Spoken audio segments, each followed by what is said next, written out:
আসসালামু আলাইকুম রহমতুল্লাহি ওয়া বারাকাতুহু। সবাই কেমন আছেন? আশা করি ভালো আছেন। ভিডিওটি একটু মনোযোগ দিয়ে শুনবেন, কারণ এটা একটা সতর্কতা বার্তা আপনাদের সবার জন্য, যারা বিশেষ করে ব্যবসা করেন। সেটা আরব দেশে হোক বা বাংলাদেশেও ইদানিং দেখা যাচ্ছে এই ঘটনাগুলো। তো আমি আসলে প্রথমে আপনাদেরকে একটা ঘটনা শেয়ার করি। ঘটনাটা ঘটে আমাদের দোকানে, মানে আমি যে দোকানে কাজ করি সৌদি আরবে, সেই দোকানে আপনার গত বছর রমজানে।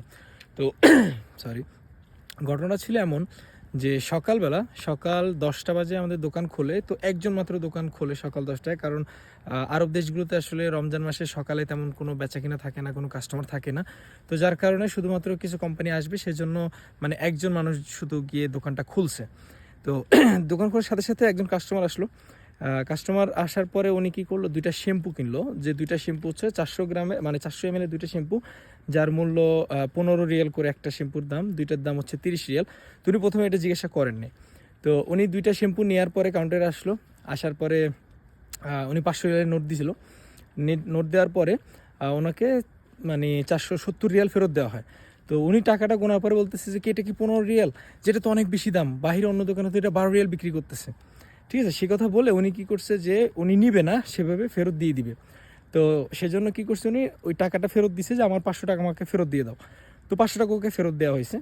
ফেরত দেওয়ার পরেও আবার একটু মানে কিছুক্ষণ একটু কথাবার্তা বলে একটু সময় কাটে, ও আবার বলতেছে যে আচ্ছা দাও আমি নিব। তো 500 টাকাটা সামনে ধরছে, আর পরে বলতেছে আচ্ছা বাকি টাকা দাও। ও বাকি টাকা যখন দিচ্ছে তখন ও করছে কি, ওর আরেকটা জিনিস আনতে বলে মানে ওই 500 টাকাটা ওর পকেটে ঢুকাই ফেলছে।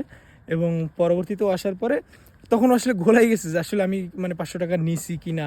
মানে ও টোটালি মানে ও জানেই না, ও আসলে ওখানে ছিলই না তখন। মানে কথার ভিতরে একদম সম্পূর্ণ মানে একটা অন্য একটা অবস্থায় নিয়ে গেছে ওকে, মানে কথার জালে ফেলাইয়া, যে ও যেন ভুলে যায় আসলে যে 500 টাকা নিছে কিনা। তো ও ভুলে গেছে যে আসলে 500 টাকা নিছে কিনা। তুমি বলতেছে দাও বাকি টাকা দাও। পরে বাকি টাকাটা নিল, মানে 470 টাকা নিল, এবং 2টা শ্যাম্পু নিল, নিয়ে চলে গেল। এর জাস্ট মানে কয়েক সেকেন্ডের মধ্যেই মানে যে ছিল দোকানে, তার হঠাৎ করে মনে পড়ে যে আসলে 500 টাকা তো আমি বোধহয় নিই নাই, একটু খুঁজে দেখি ভালো করে। তো ক্যাশ কাউন্টারে ভালোভাবে খুঁজে দেখে যে আসলে 500 টাকা নাই। তো এরপরে তাড়াতাড়ি করে বের হয়ে দেখে যে আসলে সামনে মানে দোকানের সামনে কোনো গাড়ি নাই, কিছু নাই, কিছুই ছিল না। আর পরবর্তীতে আমরা ক্যামেরা চেক করে যেটা দেখলাম যে ওই লোকটা আসলে গাড়ি মানে আমাদের দোকানের সামনেই রাখেন নাই। উনি গাড়িটা পার্ক করছে দোকান থেকে একটু দূরে, যাতে ওনার গাড়ির নাম্বার প্লেটটা পাওয়া না যায়।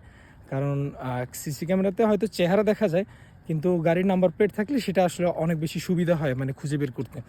তো সেই কারণে উনি যাতে নাম্বার প্লেটটা দেখা না যায় সেজন্য গাড়িটা দূরে রাখছে আর কি। তো এই ঘটনা এর পরেও আমাদের আমাদের দোকানে সেম একই রকম কাজ করতে আরও একজন আসে, কিন্তু তখন সে আসলে মানে আমি ব্যাপারটা ধরে ফেলি, আমি ছিলাম তখন ওখানে দোকানে মানে কাউন্টারের সামনেই। তো আমি এটা দেখার পরে মানে আমি যখন বুঝতে পারি তখন আরও বেশি অ্যাক্টিভ হয়ে যায়, যাতে আসলে উনি এই ধরনের কিছু করতে না পারে। এবং সম্পূর্ণ ব্যাপারটা মানে 2-3 জন আমরা ছিলাম কাউন্টারের সামনে, যার কারণে উনি এটা করতে পারে না, ব্যর্থ হয়। তো এটা আসলে ঘটে এখন বর্তমানে আরব রাষ্ট্রে বিভিন্ন জায়গাতে এটা ঘটতেছে। আর ইভেন আমি একটা ঘটনা দেখলাম বাংলাদেশে, সেখানেও সেম একই রকম একটা ঘটনা ঘটতেছে। তো যারা আসলে ব্যবসা করেন, বিশেষ করে আরব রাষ্ট্রগুলোতে যারা ব্যবসা করেন, আপনাদের ওনারা যখন আসবে মানে এই ধরনের খারাপ কিছু মনের ভিতরে নিয়ে, তখন তারা আসলে আপনাকে 500 রিয়ালের একটা নোট দিবে। তো 500 রিয়ালের একটা নোট মানে বাংলাদেশি টাকায় প্রায় 16,000 টাকার মতো। তো মানে এটা অনেক বড় একটা অ্যামাউন্ট। তো আপনারা অবশ্যই অনেক বেশি সতর্ক থাকবেন।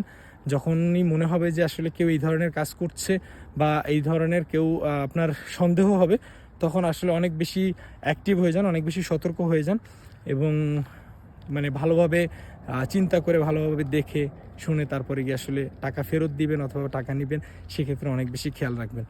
তো আশা করি আপনারা আমার সম্পূর্ণ কথাটাই বুঝতে পারছেন আমি আসলে কী বুঝাইতে চাইছি আপনাদের, এবং আশা করি ইনশাআল্লাহ আপনারা সবাই সতর্ক হয়ে যাবেন, এই ধরনের ইনসিডেন্টস যেন আপনাদের সাথে না ঘটে কখনো। আর সবাই ভালো থাকবেন। ধন্যবাদ সবাইকে।